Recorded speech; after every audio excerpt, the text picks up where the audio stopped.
Bora, bora. O que, na A careca? gente fala que tá dando ar. Tá dando ar ou tá dando resto? Quem que... Já tá saindo o som? Vamos pedir pra Shirley vir pra cá também, aproveitar que tem patrocinador. O Eric tá aí ainda, em nome da Trotter? O Eric, manda o Eric vir aqui também. A Shirley vir por ali, ó, isso, vai vir por ali. Acho que o pessoal já tá ouvindo, tá saindo o som. Pode começar? Tá saindo... Calma, né? Ô, Fabrício, vem cá, vamos trazer a Shirley aqui. Opa, peraí que a gente tá organizando. O pessoal tá ouvindo o áudio, certo? Tá funcionando, Dala? Podemos começar? Você vai dar uma abertura de teto? Pode começar? Peraí, então, deixa eu só... Vamos chamar o Fabrício e a Shirley aqui como patrocinadora master. Vamos lá. Carlos Souza tá em algum lugar. Bom, enfim... Tá lá fora os convidados também. Não, eu quero o Lucas aqui também, por favor. Só vem aqui, vamos lá, vamos começar a fazer a bagunça. Ah, tá cabendo todo mundo aí no quadro, ô Dala? Eu vou ficar aqui na... Vai lá, fica aqui, ó, de boa. Bom, pessoal, eu queria, acho que em primeiro lugar, agradecer a paciência de todos vocês. A gente tá aí com 1h10 de atraso. Por uma questão técnica, foge ao nosso controle. Espero que todos estejam escutando muito bem o que a gente está falando. Queria agradecer antecipadamente a todo mundo que acordou cedão e veio para cá, para a loja, para a GD. Agradecer demais o nosso anfitrião Lucas, que abriu as portas da GD para a gente estar fazendo esse evento. Fabrício, vem cá, vamos falar do Brasil Aqua rapidinho. Falar rapidinho do projeto, objetivo, iniciativa e o que você está achando de tudo isso, mais uma vez. O projeto surgiu ano passado, né, que eu fazia o CPAQ. Aí a gente conversando entre alguns amigos, falando, não, vamos partir para um lado amador. Porque os ganhadores estavam se repetindo muito dentro do CPAQ. Todo ano era sempre as mesmas pessoas, Carlos, Fernando e Companhia Limitada. Aí todo mundo, né, eu falei, não dá, cara, não aguento mais dar prêmio para vocês. Daí peguei, tirei, saquei eles fora e começamos com o Brasil Aqua e estamos aí. E é isso aí, eu quero agradecer todo mundo também. Cada ano a gente está aumentando, né, o número de inscrições, que é muito bacana, né? E é isso. Vamos embora.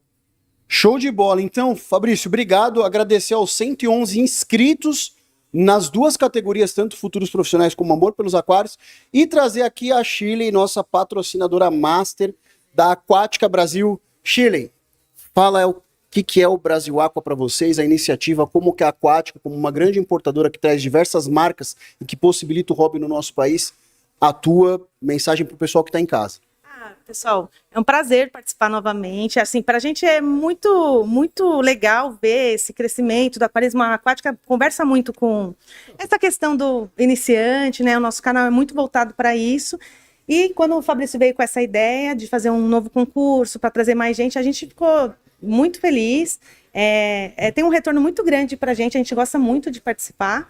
E estamos aí, vamos participar todos os anos, estamos muito felizes. Ansiosa pelo resultado. Maravilha, maravilha.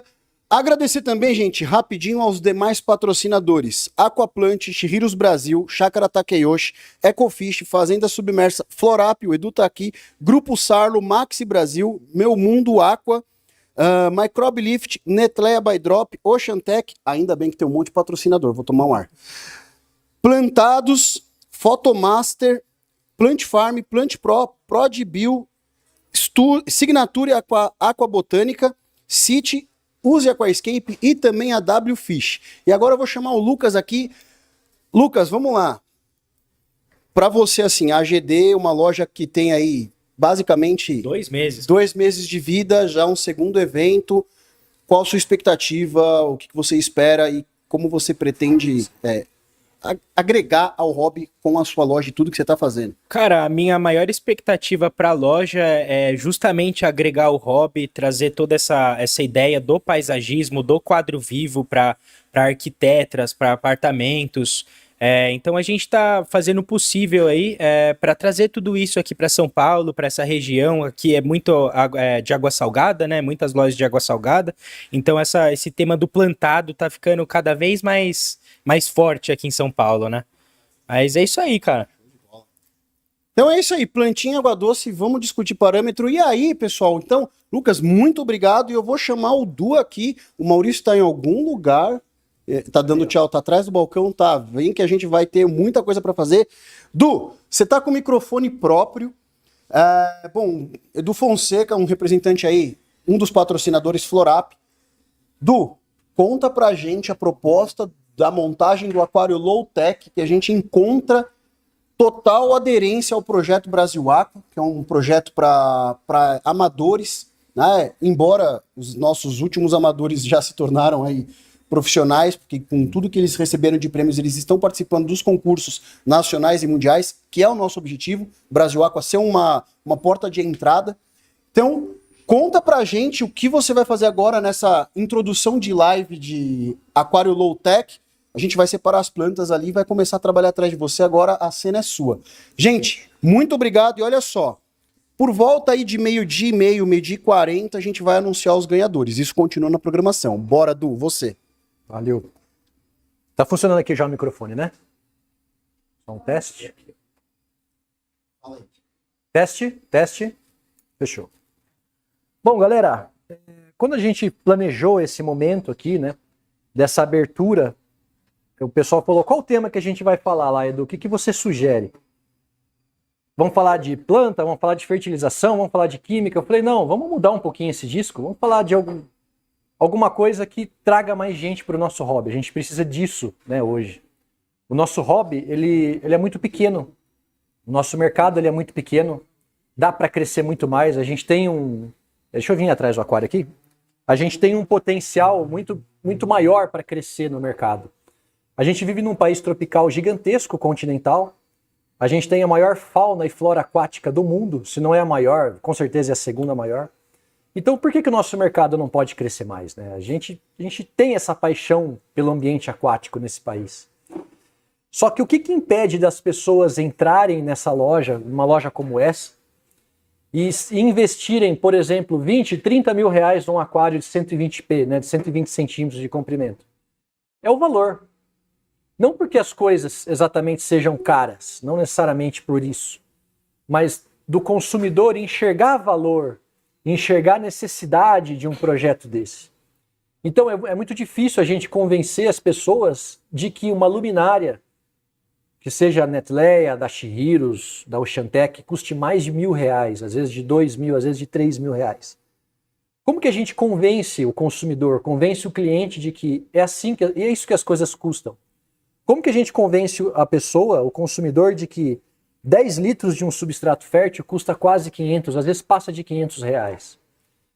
Como que a gente convence o consumidor assim? A gente tem que trazer um passo a passo, a gente tem que colocar um degrau um pouco mais baixo para o mercado. Eu já tenho conversado disso há muito tempo, acho que durante esse ano inteiro, com vários amigos sobre esse aspecto do mercado. E assim, o que eu vejo não se fala mais em low-tech de um ponto de vista técnico, a gente só fala do high level do aquapaisagismo, a gente nem fala mais na palavra aquário plantado, a gente só fala no aquapaisagismo. Então o que acontece? O grande público que evoluiu do aquário plantado lá de 2005, eu sou de 2005, eu sou macaco velho, vim lá de 2005, o Rufino vem de 2005, Luca Galarrago, André Longarço vem antes de 2005 ainda, então tem um pessoal muito antigo, Kleber Sá. Todos nós, pessoal, começamos no low-tech.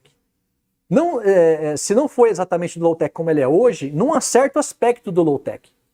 A gente começou com os de minhoca, a gente começou com areia, a gente começou com lâmpada tubular T5, a gente começou com CO2 caseiro, a gente não tinha essa diversidade de plantas que tem hoje, a gente não tinha essa diversidade de fertilizantes que tem hoje, e nem de conhecimento.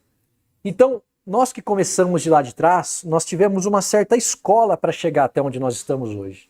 É por isso que muitos de nós têm muita experiência, têm muito conhecimento. A gente não entrou direto nas coisas como elas são hoje. A gente não chegou direto com uma luminária de 3, 4, 5 mil reais, com espectro perfeitamente balanceado, né? A gente não chegou já com substrato de ótima qualidade, fértil, que não dá alga, que você faz a maturação dele num Dark Start. A gente nem falava de Dark Start. Então, para nós, isso tudo está muito consolidado, mas como que a gente traz esse valor, esse conhecimento para quem está começando agora? E aí, como agora eu tenho a Florap, eu converso com muita gente, eu percebo que as pessoas querem entrar no aquário plantado, mas as pessoas não entendem os fundamentos do aquário plantado. As pessoas não entendem o quão importante é a fertilidade do substrato, o quão importante é o CO2, o quão importante é a iluminação, o quão importante é a densidade de flora, um bom fertilizante, uma boa filtragem biológica. Então, para essas pessoas entrarem, muitas vezes quem tem menos investimento para começar ou não quer sair gastando muito dinheiro, é natural isso, né? A gente tem que pegar confiança, a gente tem que ser picado pelo bichinho do aquário plantado para a gente começar a investir nisso. Isso é natural. Né? Eu acho totalmente irracional a gente tentar forçar a venda de um sistema completo de 20, 30 mil para um cara que está começando. Isso não faz sentido para mim. Então, é por isso que eu quis trazer o low-tech.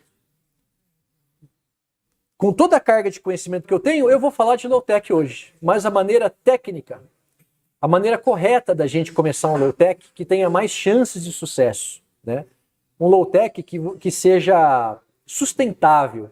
Não na tentativa e erro para você desperdiçar o pouco de investimento que você vai dar, para perder as plantas que você vai pôr, errar na escolha de rocha, errar na escolha de troncos, errar na escolha de substrato e esse tipo de coisa. Certo? Então, eu sei que existe um pouco de preconceito em cima desse termo low-tech. Uma grande parte da comunidade não usa mais o termo low-tech, se diz baixa demanda. Só que mesmo aquários de baixa demanda, ele ainda pode ser um aquário de baixa demanda com alta tecnologia. Você pode muito bem montar um aquário, é que vocês não estão enxergando os aquários que estão aqui, né? Mas vocês podem montar grandes aquários como esses com baixa demanda. Tem um logo aqui na minha frente. Com a luminária top, com o substrato top, com o CO2 top, todo automatizado. Ele ainda é de baixa demanda. Isso não significa que ele seja low-tech. Né? O low-tech que eu quero começar mesmo é aquele aquário de baixo investimento mesmo. Com a luminária mais simples que tem, com as plantas mais simples que tem, com o substrato mais simples que tem, com o CO2 caseiro, por que não? Por que eu não posso convencer você a usar um cilindro, investir um cilindro, sem antes você ter percebido como ele é importante? Se você já teve um aquário com garrafada de CO2 e um aquário sem, para você perceber essa diferença. Então a gente tem que voltar um pouco esse assunto, a gente tem que regredir um pouco esse nível técnico para a gente conseguir colocar um degrau um pouco mais baixo entre quem está no zero e quem está no aquário plantado da aquapaisagismo. O espaço está muito grande. Então a gente tem que fazer um degrau intermediário para as pessoas galgarem esse degrau, enxergar valor e entrar no aquapaisagismo de um nível mais alto. Perfeito? Então é isso. Cadê o povo que vai plantar aí? Então, galera, vamos lá. Vamos começar a falar então tecnicamente, já que eu me justifiquei para... Eles vão trazer luminária para afastar esse preconceito do que eu estou falando aqui. Então é pelo bem do mercado que eu estou fazendo isso, tá? Vamos lá. Esse aquário aqui, ele não foi montado para ser um low-tech, tá? Esse aquário foi montado na inauguração dessa loja. Ele ficou rodando no Dark Start e de última hora o pessoal falou: Edu, você vai montar um low-tech lá na hora. Eu falei: eita, tem um aquário para a gente montar? No fim das contas, foi cedido esse aquário para a gente. Esse aquário aqui, ele já está com substrato fértil, mas é possível você montar um aquário low-tech sem o substrato fértil, desde que você escolha as plantas corretas, tá? O que você não pode fazer no low-tech é colocar as plantas erradas, exigir o rendimento errado de um sistema que não vai entregar aquilo para você, ele não é capaz de entregar aquilo para você. Aí, pessoal, isso sim é dar murro em ponta de faca. Então, mesmo que você vá fazer um low-tech, mesmo que você vai fazer o seu primeiro aquário, você tem que ter um pouquinho de instrução, um pouquinho de orientação para você não cometer tantos erros. Erro a gente vai cometer, não tem como. O aquarismo é lidar com erros diariamente, mesmo depois de 20 anos a gente ainda comete erro. Não, eu prefiro ficar aqui, pode ser? E o pessoal vai vendo aqui. Eu não atrapalho vocês aqui, né? Então, galera, vamos supor que esse aquário aqui ele tem substrato fértil, então a gente pode usar plantas de caule. Quando você usa um aquário só com areia, fica mais difícil você usar planta de caule. Esse é a primeira coisa que eu acho que precisa chamar a atenção do pessoal. É muito comum o pessoal usar aquário com areia e quer plantar planta de caule. Quer colocar higrófila corimbosa, quer colocar higrófila de polisperma, diformes, quer colocar eleucaris, quer colocar criptocorine. quer colocar equinodoras, essas plantas não vão conseguir ir, tá? Você quer falar onde a gente vai plantar? Eu acho que eu vou deixar a escolha de vocês, Tá, assim, vamos né? pôr as lanceolatas de fundo. Faz uma barreira de lanceolata aqui, a gente coloca as miriófilos aqui. O que você acha? Eu separaria as higrófilas nas laterais e as Boa. miriófilas no meio, que elas vão ficar vermelhas. Bora. Fechou. Eles estão decidindo Fala o pro plantio pessoal aí aqui. o que a gente vai fazer. Eles vão colocar... Vocês vão colocar quem que vocês vão colocar aqui? Miriófilo no meio, Mas aqui é hidrófila de espormes, ó. Ô, Dala, dá pra ver o foco aqui, ó? Ela faz autofoco, Dala. Ó, miriófilo de espormes. Não, essa é a higrófila de forte. Hidrófila de espormes.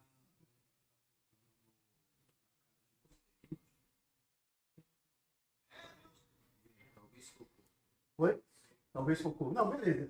Hidrófila de espormes. Higrófila de formes. A higrófila de formes, pessoal, ela tá parecendo um hortelãzinho assim, Né? mas quando ela se adaptar, ela vai ficar bem grande. Ela vai ficar muito grande, bem volumosa. É uma planta muito boa para quem está começando no aquário, principalmente se você estiver pretendendo fertilizar com CO2, ela vai consumir bastante nutriente, ela vai dar um ótimo suporte de metabolismo para o seu aquário. O que você tem que evitar então? Como eu vou voltar ao que eu estava falando. Evita colocar planta de caule direto na areia. Mesmo que você use aquelas pastilhas férteis, não vai ajudar o seu aquário. Não vai dar certo, pessoal. Não insistam nisso. Não adianta colocar sela na zebra e tentar montar, que ela não vai deixar você montar. Tá? Essas plantas, elas têm sistema radicular, elas vão querer consumir nutriente. Só a fertilização e os tabzinhos férteis não dá conta. A planta não consegue crescer muito bem, tá? Planta que não cresce muito bem vai trazer problema para o seu aquário. A planta, ela é o guarda do seu aquário. A planta é quem regula o metabolismo, a qualidade da água do seu aquário, a distribuição de nutrientes. Se você tem plantas com problema, ela está com decomposição em alguma parte de algum órgão, ou no caule, ou nas folhas, ou às vezes nas raízes, ou nos brotos. E isso traz decomposição para o sistema, sobrecarrega o seu filtro biológico e você vai começar a ter algas. Tá? Quando você tem algas, você vai ter uma concorrência de metabolismo, um metabolismo concorrente. Você vai ter uma planta que está consumindo nutrientes, tentando consumir nutrientes mais rápido do que as algas. Só que as algas sempre vencem, pessoal. É por isso que o aquário plantado ele acaba sendo um pouco difícil. Grande parte da dificuldade é lidar com esse metabolismo concorrente das algas, tá? Então, fala uma coisa aí que é importante para falar de ferramentas, aproveitar sobre o pessoal da Plant Pro também. Sim. Eu tava usando essa pinça fina aqui, ó, e sofrendo, cara. Aí me forneceram uma pinça mais grossa. Fala Certo. da facilidade da ferramenta certa para coisa certa. Isso. Bom, O mal chegou com outra pinça grossa. como vocês vão fazer plantio de caule, galera, isso ajuda muito vocês, tá? A pinça ajuda muito a gente. Tem a pinça reta e tem aquela pinça que tem a pontinha curva. Eu prefiro a pinça de pontinha curva. Só que eu não gosto dessa pinça de pontinha muito fina. Isso aqui é para plantar carpetinho, dentro daquela granulometria de substrato um pouquinho mais fininha, né? Então você vai plantar uma Glossostigma elatinoides, uma utricularia, uma Eleocaris, uma cuba, uma calitrice, se você usa essa daqui. Para plantas de caule, você precisa de uma pinça um pouco mais robusta do que essa. Entre uma e outra, é melhor você ter a mais grossa e não a mais fina, beleza? Então, a gente já está falando de economia aqui. Vou começar com o mínimo, Edu. O que eu começo? Começa com uma pinça com a cabecinha dela um pouco mais robusta, beleza?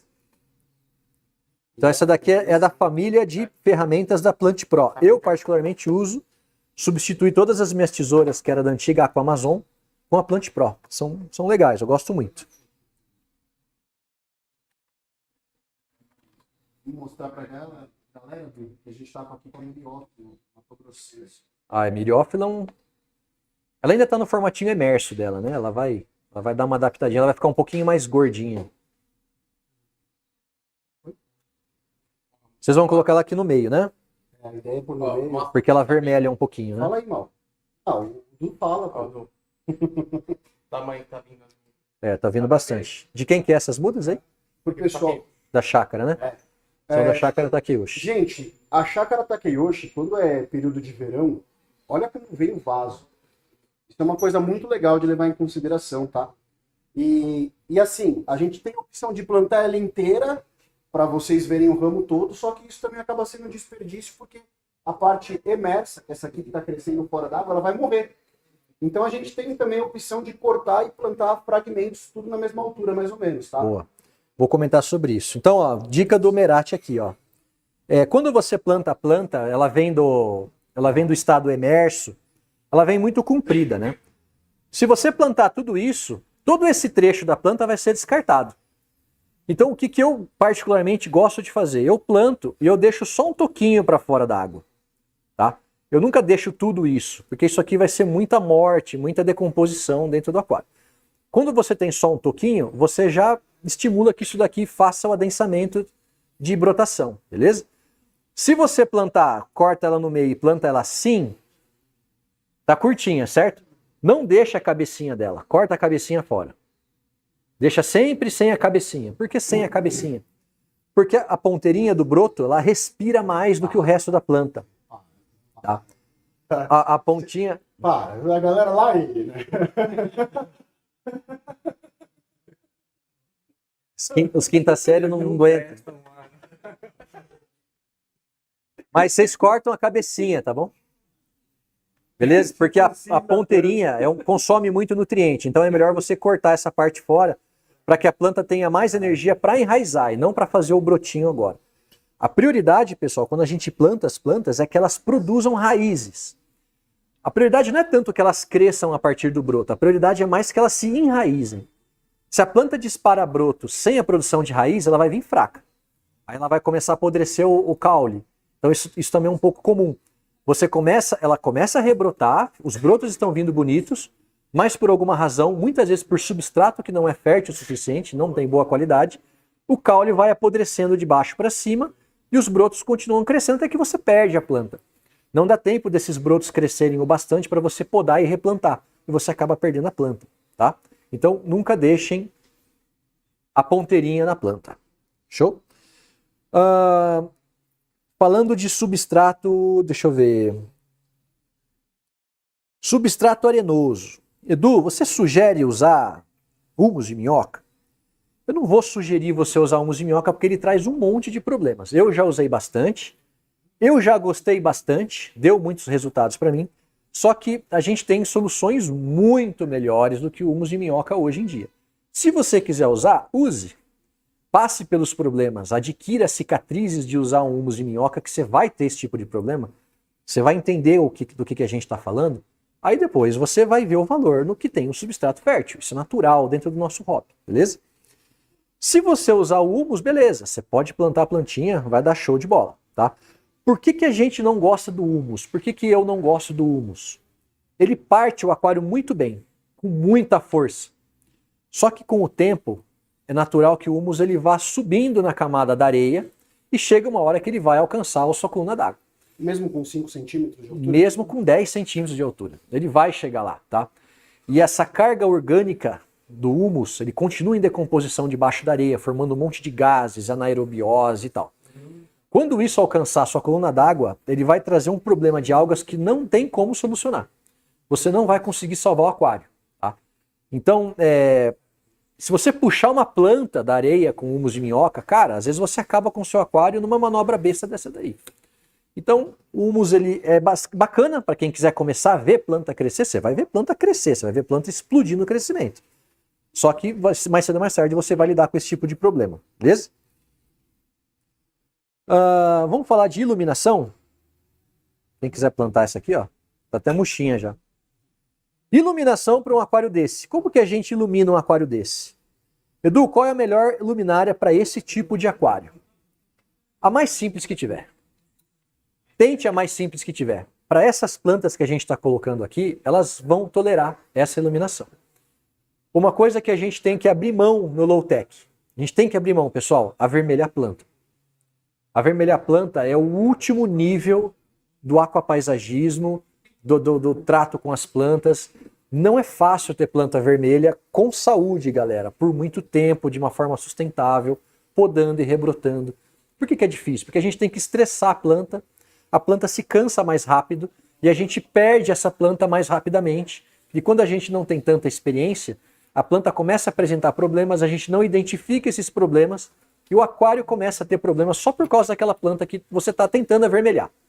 Às vezes esse excesso de luz para tentar avermelhar uma planta, você causa um excesso de iluminação nas outras, estressa as outras plantas e aí você começa a ter problemas no aquário também, tá? Então, assim, esse tipo de luminária mais simples, de quem que é essa luminária aqui? Essa eu não sei dizer, É uma soma? mas a gente tem... É uma soma. É a S600, eu acho. Essa é S6, porque é de 60, né? Então, essa aqui é uma soma. A soma patrocinou o evento? Não. Não patrocinou, a gente vai falar. A Soma tem essa linha de luminárias mais simples para aquário de peixe, para aquário Soma, Ropar, Fish. W-Fish. Shihiro usa aquela universal, Essa eu já não própria conheço. a própria... mas A série A já é um outro a nível. série A, É.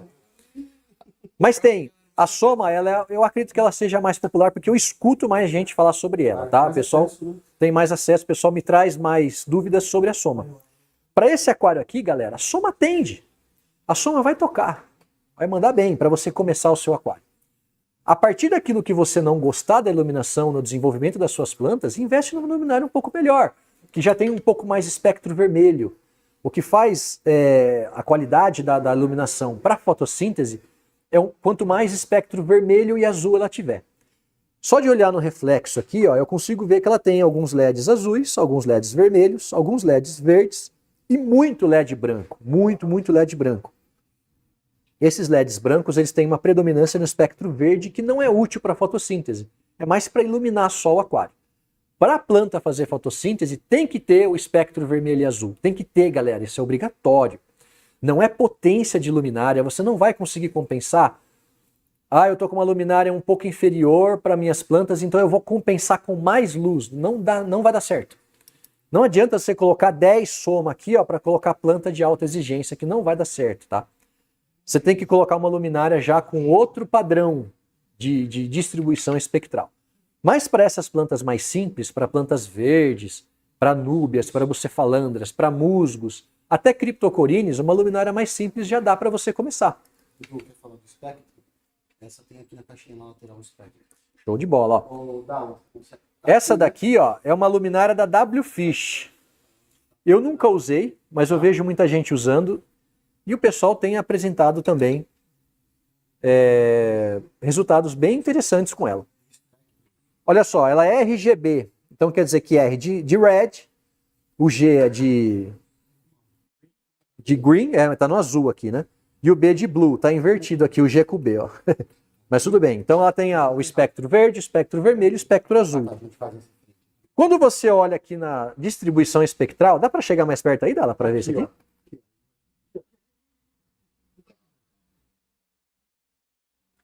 Olhem aí nesse gráfico espectral. Quando a gente quer exigir mais qualidade da iluminação, você é obrigado a procurar esse gráfico de distribuição espectral. E aí você vai ver se ele tem um pico mais ou menos nos 600, 650 nanômetros ali, que é no vermelho, e no 530, que é no azul. Beleza? Então é isso que vocês têm que procurar. Já é uma luminária fotossinteticamente bem mais ativa. Beleza? Academia, velho. E uma planta, segura. O ombro já foi, já. Outro aspecto da iluminação que a gente tem que tomar cuidado. É muito comum, às vezes, o cara tem uma luminária menor do que o aquário. Isso é muito comum. Então, o aquário é de 60, ele tem uma luminária de 40, uma luminária de 30. Galera, toma muito cuidado com isso também, porque você vai ter luz boa no centro do aquário e você vai ter um cone de escuridão aqui nos cantos. E muitas vezes a gente coloca caule nos cantos. Cara, se você colocar planta de caule nos cantos escuros, vai crescer muito mal e vai prejudicar o seu sistema. É muito importante que a gente distribua a iluminação no aquário inteiro, tá? Quanto mais iluminação tiver distribuída, é melhor. Se você tiver uma luminária pequena para o seu aquário, Edu, não posso investir agora numa luminária maior. O que eu faço? Então você aumenta a altura dela. Você vai ter que aumentar essa altura até que você perceba que o cone abraçou o aquário inteiro. Beleza? Se você fez isso, abraçou o cone, beleza. Qual é o ponto negativo disso? Você está aumentando o chuveiro de luz, né? Então vai chegar menos densidade de luz no resto do aquário. Embora você esteja iluminando o aquário inteiro, a densidade de luz, a quantidade de luz, o fluxo de luz, ele se torna mais baixo. E aí pode acontecer de você ver plantas estiolarem. O que é planta estiolar? Por falta de luz, ela começa a se esticar para ver se ela chega perto da luz mais rapidamente. Isso também prejudica as plantas, às vezes elas até morrem, elas produzem lipídios, gorduras na célula, isso não é uma coisa boa para a planta, tá? Então não permitam que as plantas estiolem. Se for o caso, nem que você tenha 2 luminárias pequenas, mas deixa mais alto uma do lado da outra até você conseguir o cone e densidade de luz. Perfeito? Ô, Du, pede pro pessoal mandar a pergunta no chat, que a gente vai lendo algumas perguntas no chat aqui também. Gente, vocês também estão participando, tá? A gente não chamou vocês aqui de visitante para encher a casa. É figurante. Gastar dinheiro. É figurante. Vocês não são figurantes. Tem dúvida, pergunta, por favor.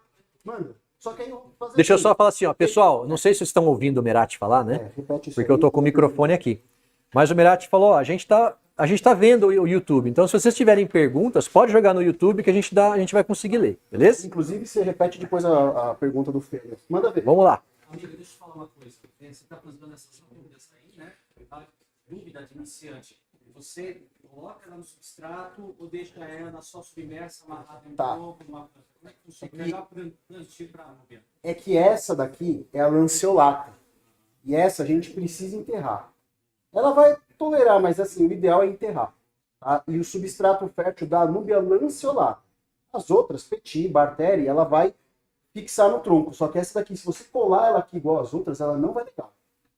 Isso mesmo.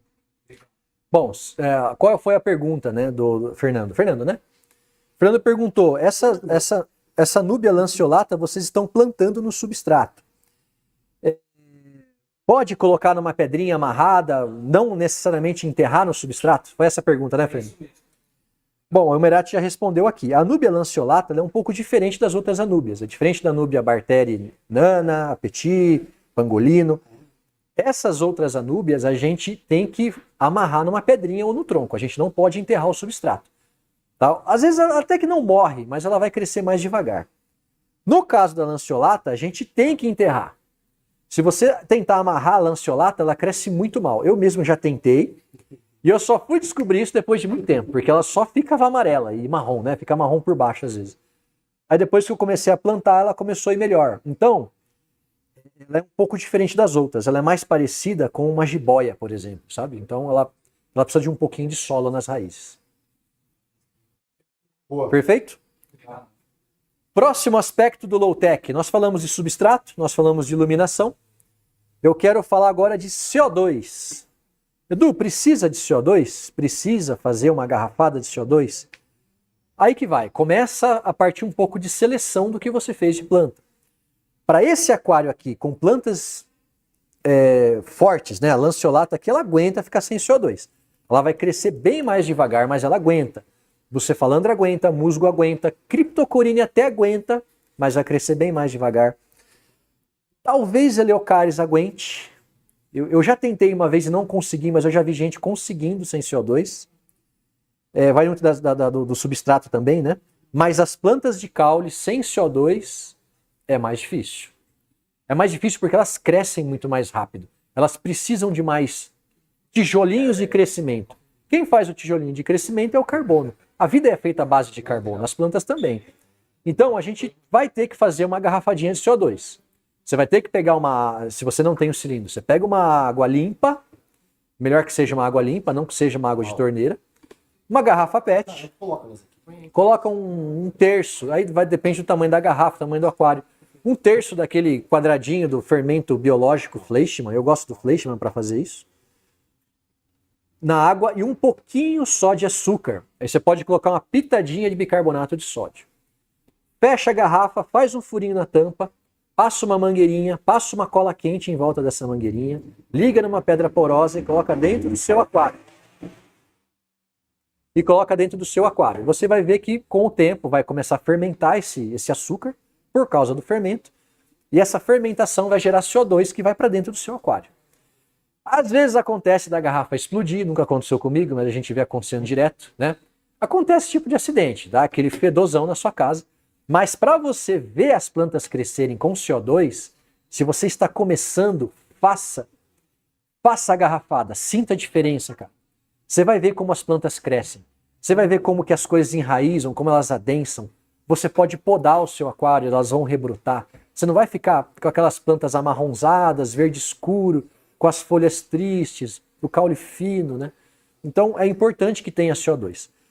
Embora, se você tiver um aquário só com anúbias, só com bucefalandras e só com musgos, já não precisa tanto do CO2. Elas vão crescer bem mais devagar, as folhas vão ficar um pouco menor, mas você vai conseguir ter o aquário mesmo assim. Eu tenho um aquário assim, sem CO2, por 3 anos e meio. É um cubinho de 25, 25, 25, tem um betinho lá dentro, já teve camarões, criou camarão lá dentro. E só tem anúbia, só tem bucefalandra, tinha um monte de fícidens, mas os camarão arrancou todos. O que mais que tem? E bolbites. Bolbites reudelote, que é um tipo de samambaia. Pode colocar microzorum também, elas aguentam ficar sem CO2, é show de bola. Dá para você montar um aquário assim, dá para você montar um belíssimo aquário assim, galera, com bastante densidade, e você vai aproveitando no decorrer do tempo, de um ano e meio, ele vai adquirindo densidade, vai ficando bonito, e cara, show de bola, né? Acho que qualquer um aqui ficaria feliz com um aquário só de anúbias, muito denso, com bucefalandras bem densas, mesmo que demore 3 anos. Não importa, né? Isso também é aquarismo. A gente está muito mal acostumado a aquele aquapaisagismo de que a gente consegue a foto do aquário em 4 meses, né? Mas o aquarismo não é só isso. O aquarismo também é o aquário de longo prazo, né? O aquarismo não é só concurso de fotografia. A gente tem um relacionamento com o sistema, um relacionamento dia a dia. Tem dias bons, tem dias ruins. A gente tem dias que dá para bater foto, tem dia que não dá para bater foto. Tem dia que a gente ajuda os outros, tem dia que a gente precisa de ajuda. O aquário plantado é assim, ele é um hobby muito inconstante, um hobby muito volátil. Você não vai ter o mesmo aquário todos os dias, ele vai se modificar, ele é muito dinâmico, né? Isso que torna tudo muito interessante, na minha opinião, né? Se o aquário ele fosse estático, ele tivesse uma curva reta como um foguete, ele só melhora e só cresce, só melhora e só cresce, eu acho que perderia, né, a graça do desafio de você tentar dominar um ambiente, dominar um sistema, propiciar o crescimento de alguma coisa e fazer isso dar certo. Isso aqui é o que torna interessante, né? Du, tem algumas perguntas aqui. Aquário com musgo vai bem com biocarbon? Boa, vamos falar do biocarbon. A Plant também está aqui, né? Tá participando. Galera, quando lançaram o biocarbon, eu já falei muito com o Caio sobre isso. Falei, Caio, quando lançou o biocarbon, ficou um problema de comunicação, porque muita gente interpretou errado, interpretou muito mal esse produto. Aí eu mesmo testei nesse meu aquarinho de 3 anos e meio, testei ele durante 1 ano. Cara, ele até tira um pouco das algas do seu sistema. Eu gostei muito do biocarbon, gostei muito mesmo. Só que tem que saber usar o biocarbon. Se você colocar o biocarbon, todas as plantas vão sentir uma certa melhora, inclusive o próprio aquário. Não se trata só de plantas, se trata da saúde do metabolismo. Você vai ver que o vidro fica verde muito mais devagar, vai demorar muito mais tempo para ficar verde o vidro. Você vai ver que se tiver uma alguinha marrom na partida do seu aquário, o biocarbon dá uma boa segurada. Eventualmente o biocarbon com substrato um pouco, você vai ter que compensar, né? Você tem menos CO2, mas dá um substrato melhor, dá uma iluminação melhor. Como chama aquela pequenininha da Oceantec? Ártica. Tem uma lumináriazinha pequenininha da Oceantec que é a Ártica. Eu uso nesse meu cubinho. Cara, ela é muito legal. Muito legal para quem está começando. Tá com um aquário menorzinho. Ela tem muita potência. Dá para você colocar ela mais alto. Que ela, se bobear, acho que ela toca um aquário desse tamanho aqui, ó. Uma luminária desse tamanho. E suspende ela, né? Você consegue até rotá-la avermelhando com biocarbon, porque já tem gente postando foto com isso. Dá para fazer isso. Não estou falando que é fácil, eu nunca tentei, nunca fiz isso, mas se tem gente que está mostrando, então é possível, tá? É lógico que na medida que a gente vai tirando recursos e vai exigindo o retorno das coisas, a gente vai se meter em algumas dificuldades. Quando a gente se mete em algumas dificuldades, a gente tem que ter conhecimento para responder essas dificuldades. Então não é para qualquer um tentar fazer essas coisas, tá? A gente tem que ir adquirindo experiência até que você comete o empreendimento desse, você se atreve a fazer isso e eventualmente dá certo, tá?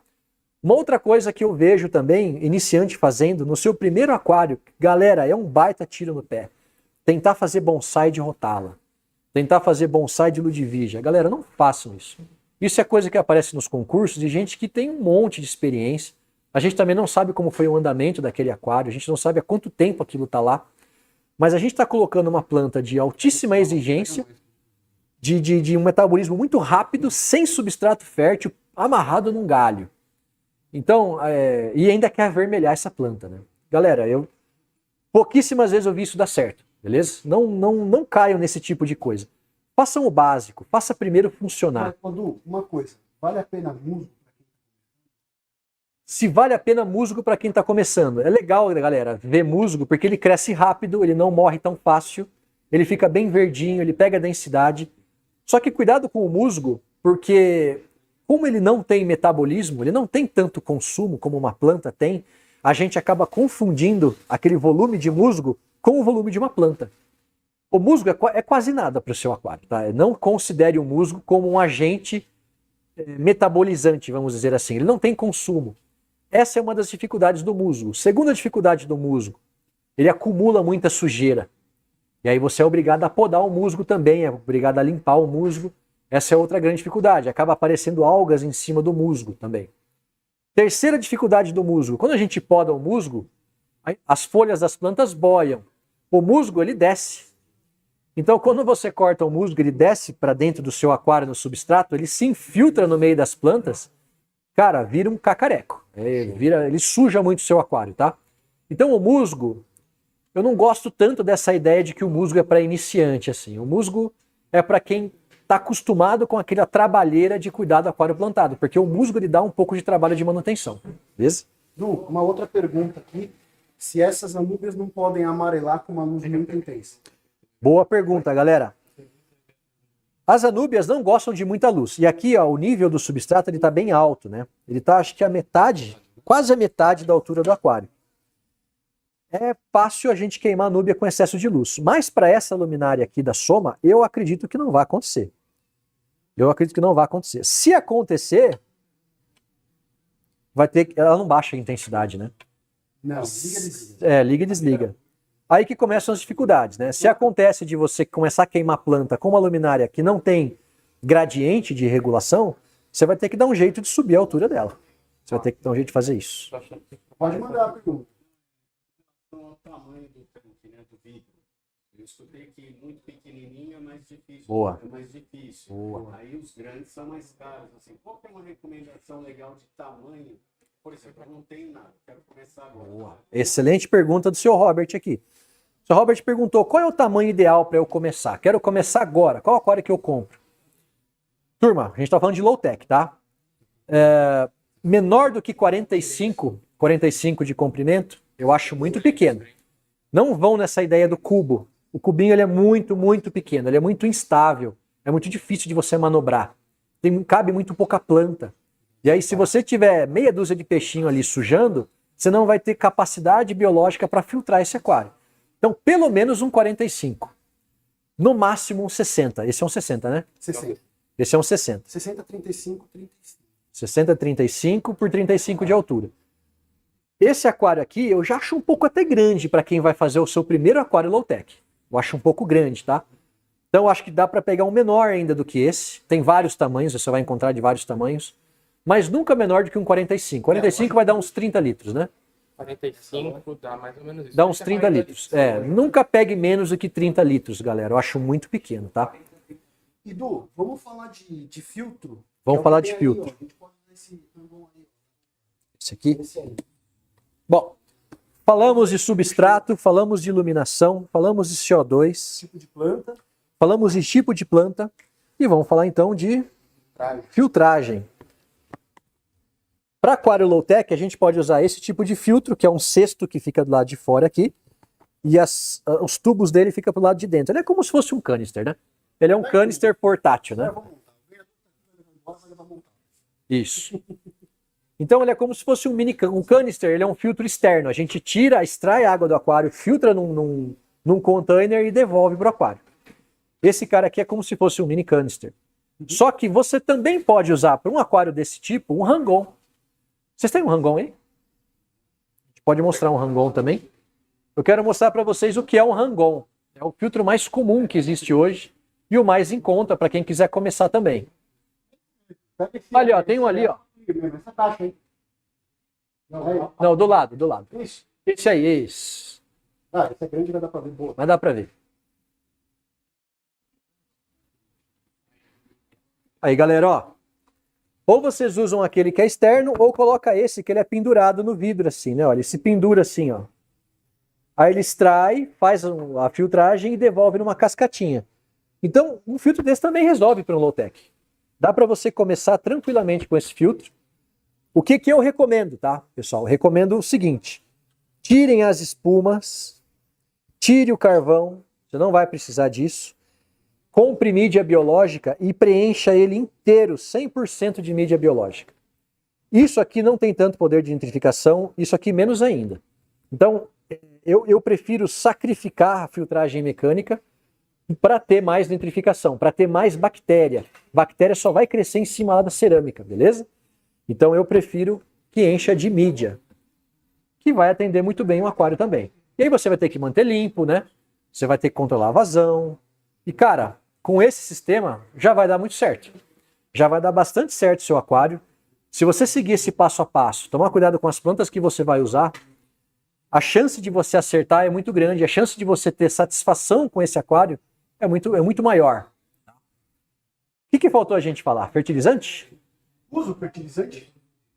Boa pergunta. Quando a gente usa fertilizante no aquário desse, turma, usa.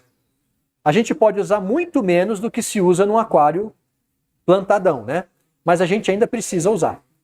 O meu aquarinho de 25, aquele de 3 anos e meio, que só tem a núbia dentro, eu já deixei ele 3, 4 meses sem troca de água, sem nada lá dentro, de nenhum animal, né? Só planta.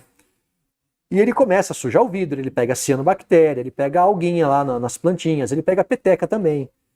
Então tem que fazer fertilização. A fertilização, ela garante que a planta se mantenha bem e ela garante que as algas não ataquem o seu aquário. Eu sei que parece um paradoxo, mas Edu, você está colocando nutriente, como que você vai afastar o risco de ter algas colocando nutriente? Porque eu estou dando mais força para as plantas. Lembra que eu falei que plantas e algas são concorrentes? Se eu não der força para as plantas e eu tiver uma única oportunidade nesse sistema, as algas vão entrar e vão concorrer e vão vencer das plantas. Então, se eu der um ambiente limpo, se eu limpo sempre esse aquário, faço as trocas de água, limpo bem o filtro, não tenho tanta quantidade de peixe, isso é muito importante, eu vou falar disso logo em seguida. E você tem plantas, bastante densidade de planta, tem que ter muita planta. E você tem, nem que seja uma vez por semana, um pouquinho de fertilização, as plantas vão continuar crescendo, elas vão ser uma sentinela para o seu aquário. Elas vão fazer um metabolismo que não vai ter como concorrer contra eles.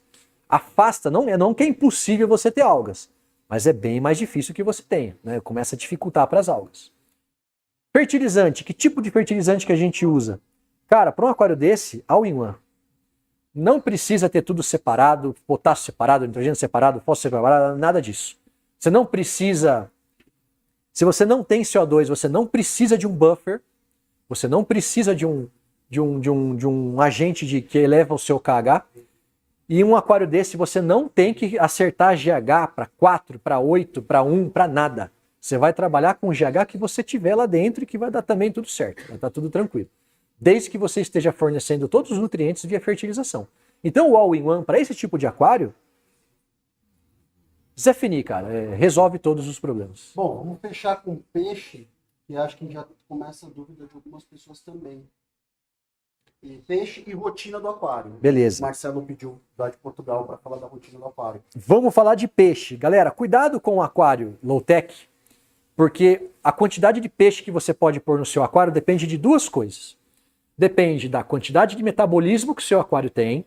Então, se ele tem menos plantas, as plantas são menos exigentes, é muito musgo, não tem substrato fértil, é tudo rizoma, menos peixe você pode pôr. Porque esse aquário vai ter menos capacidade de reciclar os resíduos dos peixes. Outra coisa que depende é a capacidade filtrante que você tem no seu aquário.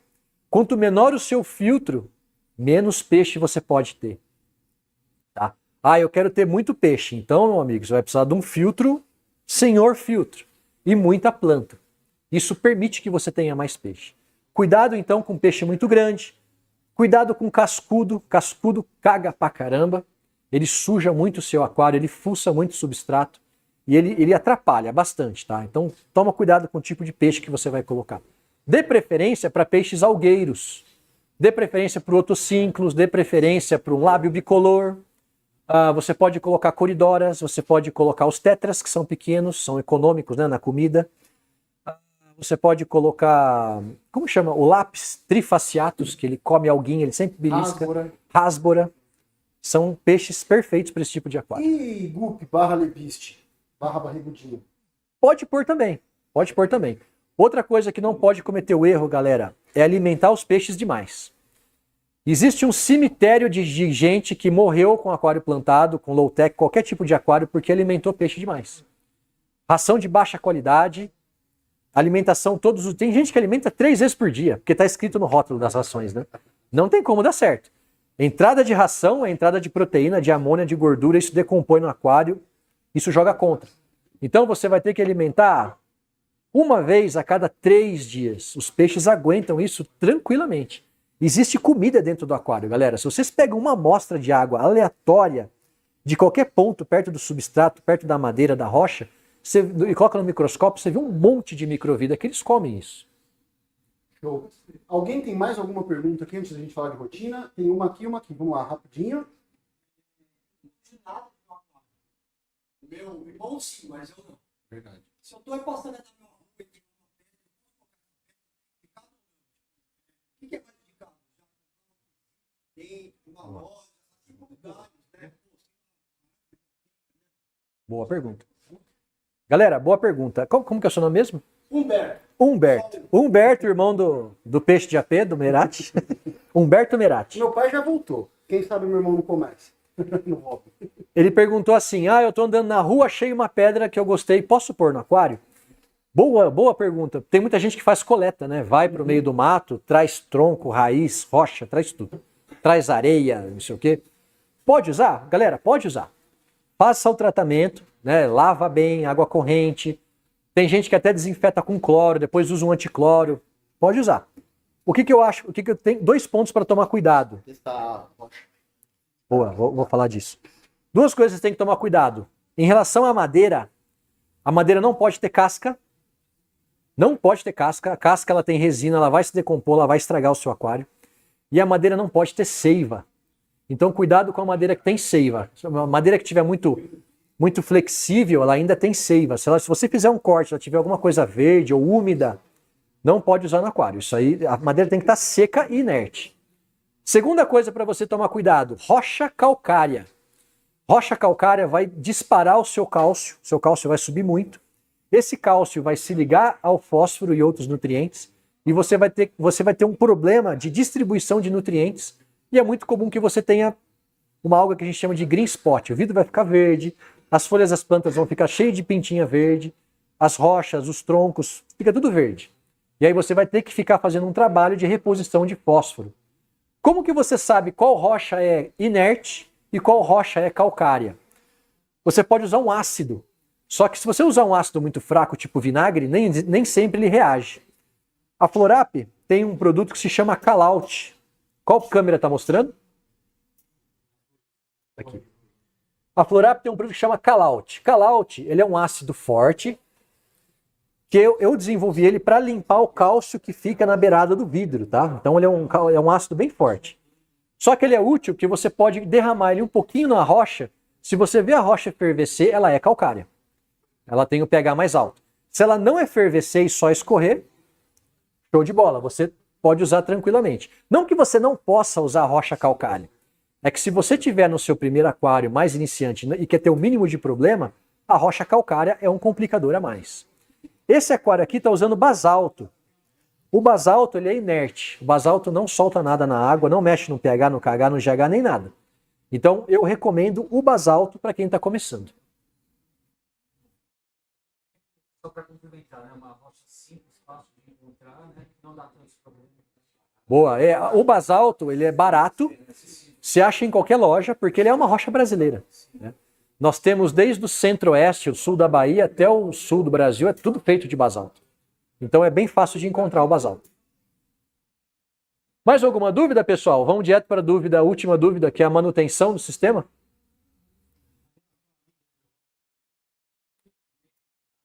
Qual a dúvida?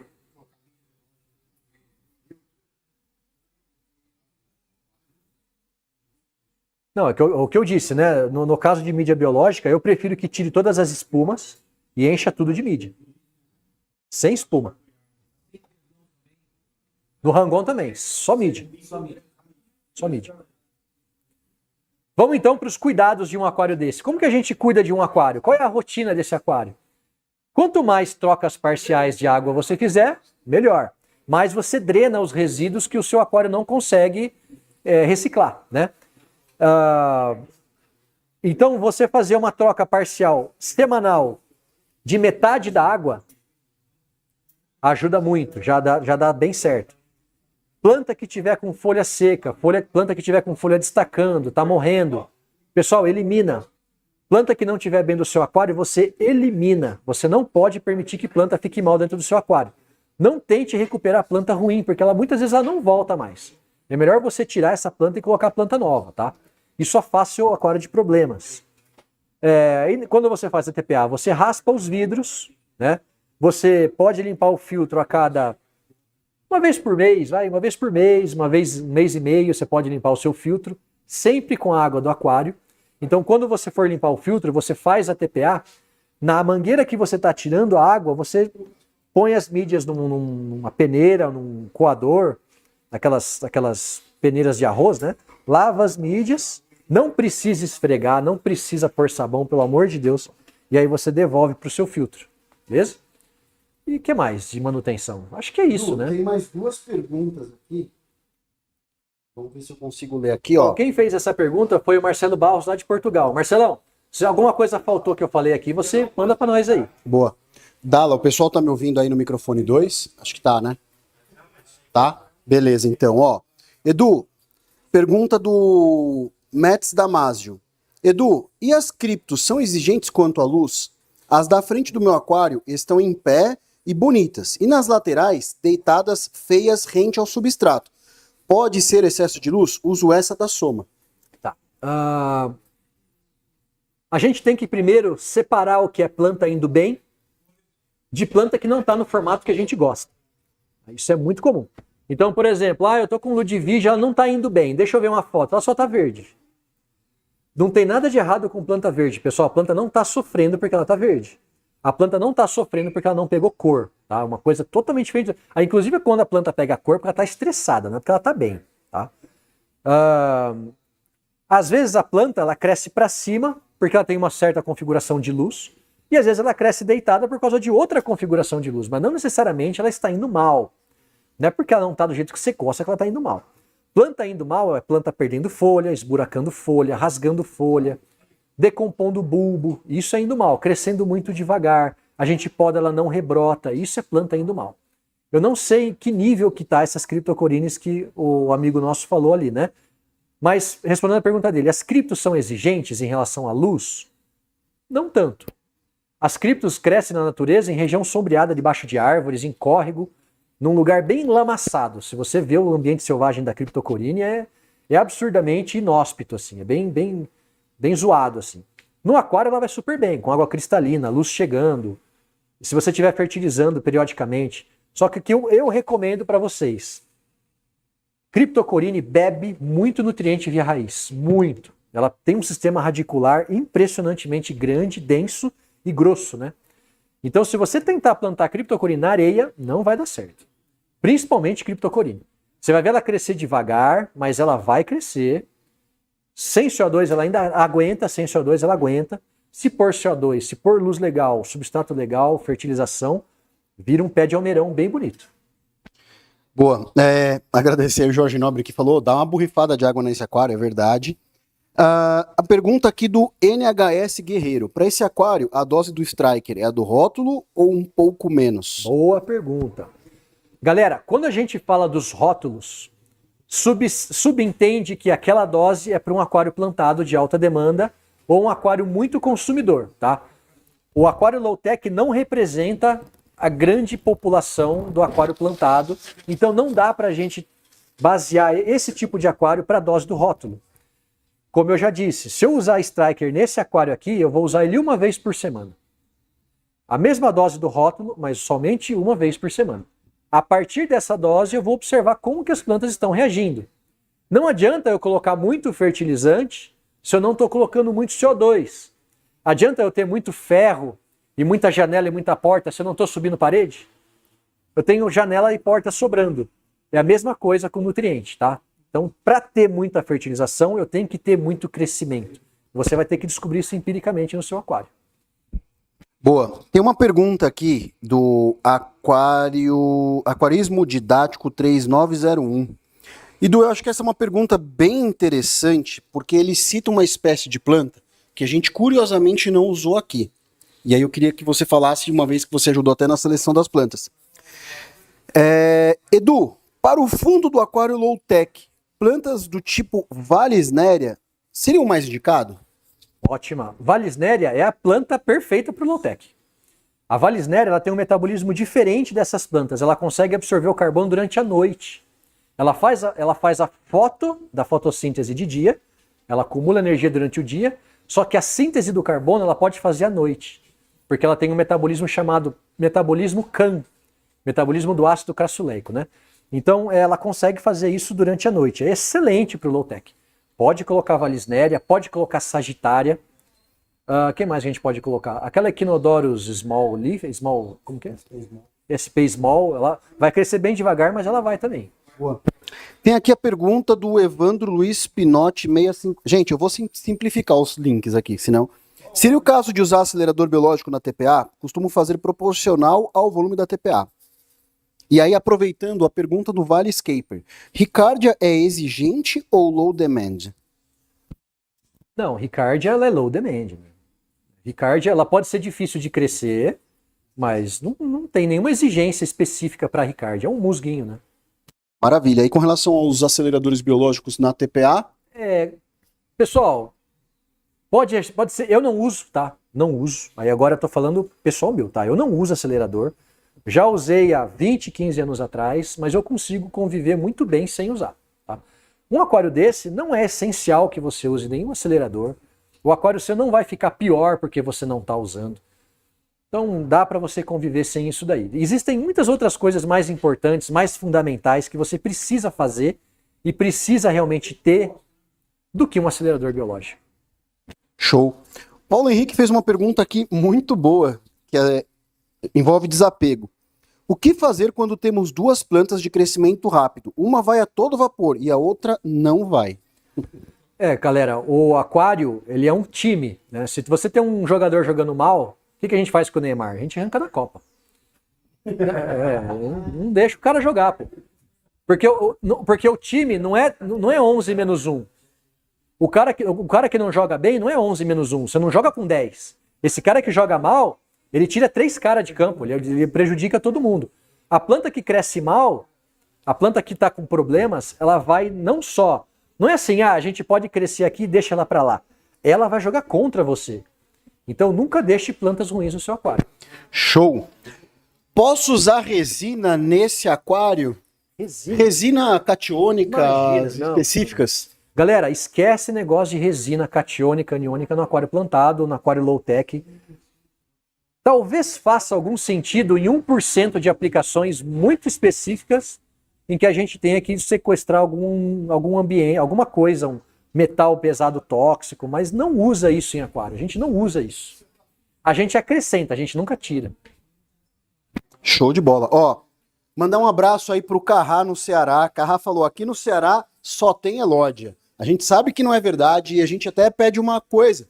Segue lá Caminhos Desconhecidos, a Juliana Leroy. A Ju fala assim, quais plantas eu consigo encontrar aqui legais no Ceará para usar no meu aquário plantado? Vale muito a pena. Queria agradecer também aí mais uma vez aos nossos patrocinadores, todos eles, que a gente já falou, a gente vai voltar a falar deles daqui a pouquinho. E tem uma pergunta muito legal aqui, ó, do Bruno do Bruno. Respeitando o tripé CO2, pH e KH e exagerando nas rochas Seiriu, tem como tocar o aquário com KH mais elevado, exemplo acima de 9? Qual a recomendação? A gente tá falando de low-tech, né? Então, e é isso eu acho que o pessoal tá começando a outras coisas. A forçar um pouco o pessoal, mas, gente, aí já vai demandar injeção de CO2. É outra coisa, isso aí é outra engenharia. Isso aí. A gente tá aqui realmente só enfatizar o low-tech, né? Uhum. Pessoal, com todas essas informações que eu dei, Se vocês gravarem esse vídeo, assistir mais uma vez e seguir isso como uma espécie de manual, dá para ter um aquário muito bacana, começar com esse aquário e ter sucesso com ele. Quem sabe vocês evoluírem dentro do hobby e alcançar desafios melhores, maiores, né? Sabe que outra plantinha podia pôr aqui? A gente esqueceu? Eriocaulon, talvez. Verdade. Algumas Eriocaulon seria Eriocaulon legal. seria- Eleucaris a gente não pôs também. Eleucaris Eleucaris poderia pôr. toleraria. E aí, aproveitando, ó, pergunta do Vale. Edu, biocarbon funciona melhor em qual filtro? Hang-On, mini canister ou SAMP? Boa pergunta. O pessoal tem usado, às vezes, o biocarbon de forma errada. O biocarbon, galera, precisa de muito oxigênio para ser decomposto. Porque é uma bactéria aeróbica que está comendo aquele biofilme, né? O substrato do biocarbon. Então, se você colocar ele dentro de um canister fechado assim, ó, você vai ter uma bactéria comendo o biocarbon, concorrendo com as bactérias nitrificantes. Isso não é bom. A gente tem que ter um compartimento específico para o biocarbon. O que eu sugiro? Que você tenha, nem que seja um mini hang-on, cara, e coloca o biocarbon só para esse hang-on. Ô, Du, fazer um complemento, porque na verdade, até aproveitando, gente, esse aqui, apesar de ser hang-on, é um mini canister da Ropar, né? Inclusive é o que tá escrito aqui, ó. Ele é hang-on porque ele é pendurado. Né? Ele é hang-on, eu não consigo pegar, minha mão é pequenininha. Ele é hang-on porque ele tá pendurado, então a água vai circular por todo ele, tá? Agora, se você tiver um hang-on clássico, você põe ele já na saída da cascatinha. Isso, você pode pôr em Vai ser cima de das boa. mídias ali. De preferência com ele tampado, não deixa pegar luz em cima do biocarbon, que às vezes a bactéria não gosta muito, tá? Ah, sim, lembrando, Ropar, importado aí pela Aquática Brasil, sem fazer jabá, mas já fazendo jabá, a gente aproveita essa oportunidade porque, gente, de novo, são os nossos patrocinadores que permitiram esse evento estar acontecendo, fora o esforço de mó galera que veio até de longe aí também para desenvolver. Du, eu acho que tá legal, a gente tá quase chegando no nosso horário aí, 4 minutinhos para 12h20. E tem mais algum ponto, Du? O pessoal tá falando aqui, muito obrigado, adorei as dicas. Tem algumas outras perguntas, pessoal, que a gente durante o plantio, volta no vídeo, a gente colocou aqui Marsilea, a gente colocou Anúbias, a gente citou as espécies que a gente plantou, plantamos algumas bucefalandras também na ponta, embora bucefalandras eu acho que a gente deveria ter adicionado mais pra frente, mas elas vão sobreviver, ok? Então eu vou pedir para vocês voltarem no vídeo, lembrando também hardscape como esse aqui, as Dragonwood não soltam tanto tanino quanto outras madeiras que a gente está acostumado, tá? Então tem um conjunto de coisas. Rocha desse aquário é basalto, tá? Um basaltão top, bem legal. E aí a gente tem areia cosmética também. Tudo não é o mais... não é que é o mais barato. A gente tentou usar o mais barato, mas não significa que não tem qualidade, ok? Du, mais alguma consideração pra gente seguir? Não, cara, acho que é isso. Acho que dá pra gente encerrar. Eu acho que a gente precisava ter essa conversa e a gente precisa falar mais do low-tech. A gente precisa trazer mais essa porta de entrada para quem está começando. Primeiro aquário, segundo aquário. Tem pouco menos investimento. E trazer mais gente para o nosso mercado. Acho que é isso.